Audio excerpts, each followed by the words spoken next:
Alright guys, so good morning. Welcome back sa ating mumunting channel. So bali dito pala meron kaming classic war dito sa bago kong clan na napasukan. So pangalan nga pala ng clan namin is Dreamers. So yun, pangalan pa lang, di ba? Para ka nang natutulog. Kaya kung kulang ka sa tulog, pasok ka na dito sa clan namin. So yun, hindi natin masyadong patatagalin. So bali dito, lamang naman kami. At tingin ko kaya naman ma-perfect lahat to. So dito na-plug ko na to. Pero mamaya ko na a-attackin. Unahin ko muna itong na-plug ko na number 6. TH10 to. Bali, ang pang-attack ko dyan yung TH9 natin. So, try natin kung makikli natin yan. So, tara. Switch na tayo. Switch account. Okay. So, dito hindi ko alam kung kakayanin. Pero ito kasi, ano lang to eh. Mga TH9 lang din. Karamihan sa mga depensa niya TH9 lang. Ang pinagkaiba, meron siyang Inferno. So ayan, ito. TH9 lang din yung mga depensa niya. Pinagkaiba lang ito. Inferno Tower niya. Dalawa. At level 2 na to. So ang plano ko rito kasi, bali, gusto kong patamaan to. Itong air sweeper na to. Bandang 9 o'clock. Tapos kailangan madamay niya itong dalawang air depth. At bonus na lang kung matadamay pa pati yung queen. So dito tatry natin yan. So ito, dito ko kailangan ma-deploy yung queen. So tara, check natin yung army natin kung ready na.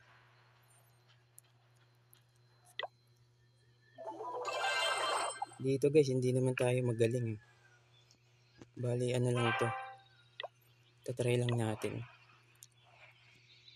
Hindi tayo kasing galing nila Boss June. Pero try pa rin natin syempre. Mali makayanin ng TH na yun. Teka, yung troops ko. So yan, nagbaon ako dito ng 10 dragon, 3 balloons, 1 barbarian, tsaka 2 minions. Bali babawasan ko pala yung lightning ko. So ibabaan ko dito puro priest na. Kasi medyo malayo yung agwat ng Inferno. So priest na. Nagbaon ako isang lightning kasi papadaanan natin ng damage ng Idrak itong isang isang air depth. Yan. So dito tayo magde-deploy ng Idrak. So tara. Game.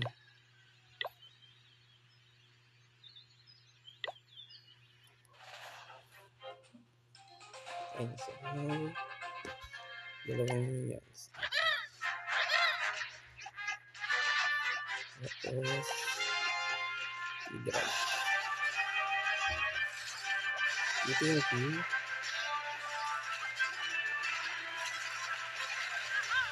Naku, hindi ata tatama.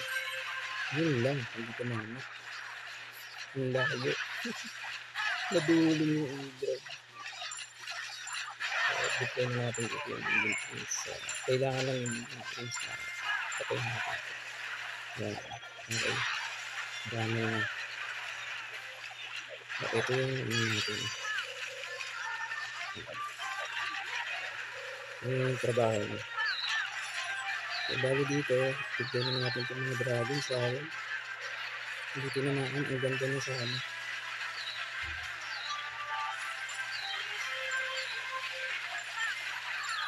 Kaya yun. Yun natin kung kakayaan dito.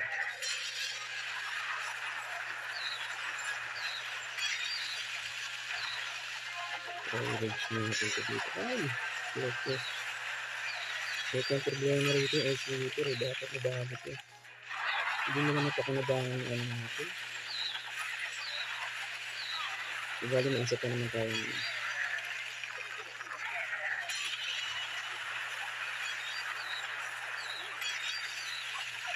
Kaya hindi ata kakayanin. Kaya hindi ko target ng iyon ko. Grabe.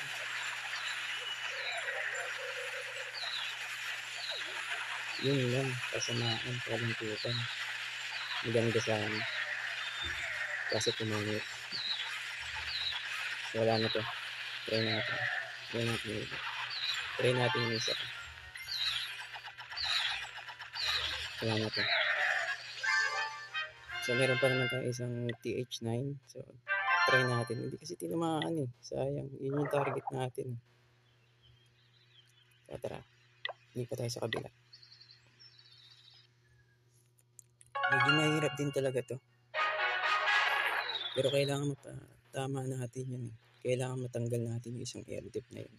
So, yun yung main target talaga. So, back natin ka. So, edit. Hindi ka na. Ito pala yung nakaluto na kanina. So, tara. Try natin, try. Subukan lang natin. Kung hindi naman natin malinis to eh. Ano rin to. Kumbaga, nandiyan naman yung mga kasama natin. Para linisin yan. Sablay. Unang attempt, sablay.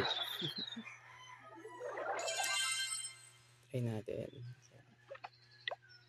Cruise natin dito.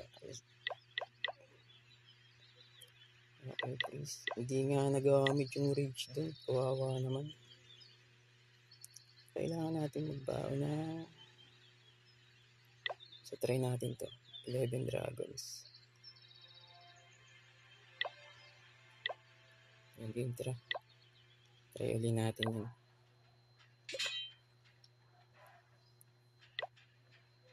Try natin. Okay.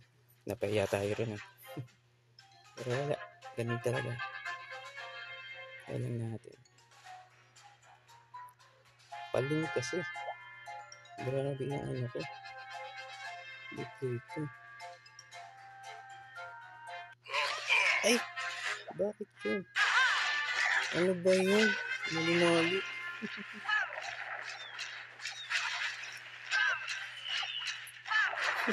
Pagpak talaga.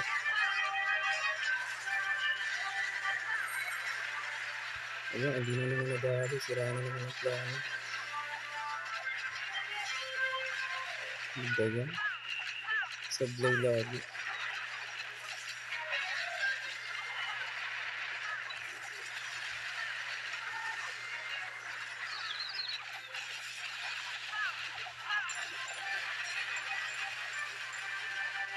At-least natin ito.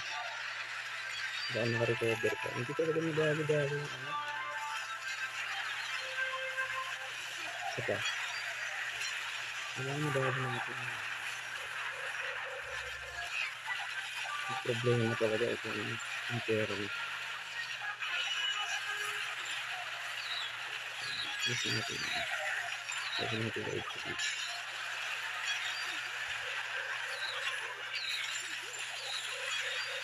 Nasanap nito.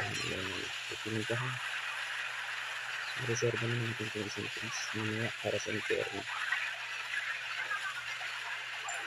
Kaya sa oras ang kalaban natin dito, mga ibo. Tingin ko naman kakayanin. Malakas naman ito sa Gaudio. Kaya lang medyo mabagal. Medyo mabagal. Ano ba yan? Yung ko dito. Kaya tingin ko kakayanin naman ito. Oras mo na iyon ko ba? Wala na ng iyon dito yun sa. Dami pa ng dragon natin. Tingin ko kakayanin na ito. So, please natin ito. Dalawang piece pa yan. Please natin. So, yun. Natsambahan natin. Kahit hindi nakagit ng airbit. 3 star pa. So, yun. Buti natsambahan. Grabe yun. Try mo para dami ito. Kaya sabihin natin. Okay na, na-clean. Na-clean na yung number 6. Grabe, sumublay tayo doon sa ulo. Kailangan talaga mahagip yung dalawang air dip dun tsaka yung sweeper. Pero overkill pa rin naman yung nangyari. Mahalaga talaga dun yung dalawang air dip. Kasi masakit yun para sa dragon. So switch tayo dito sa TH11 ko. Takin na natin.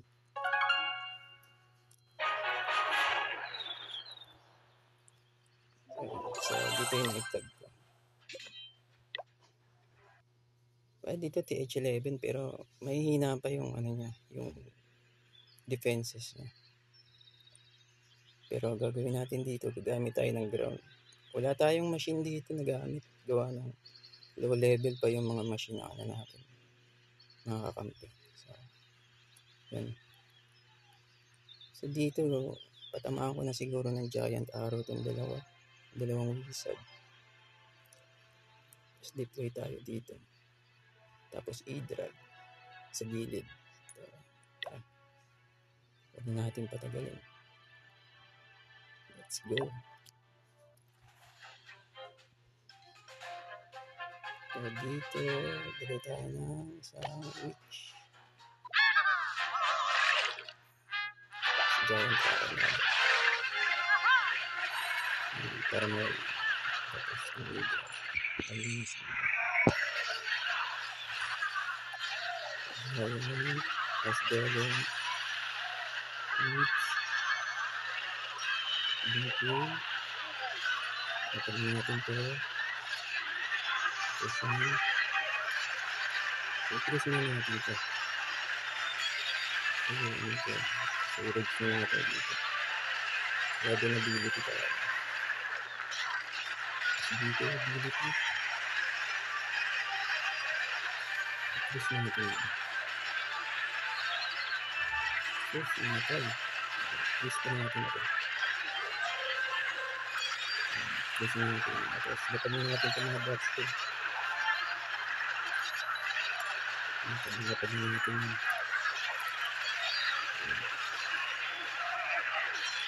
yan, kakayanin ito, wala nang depensa, suwag pa natin isang spell natin, lapagin natin ito. So, nakachamba.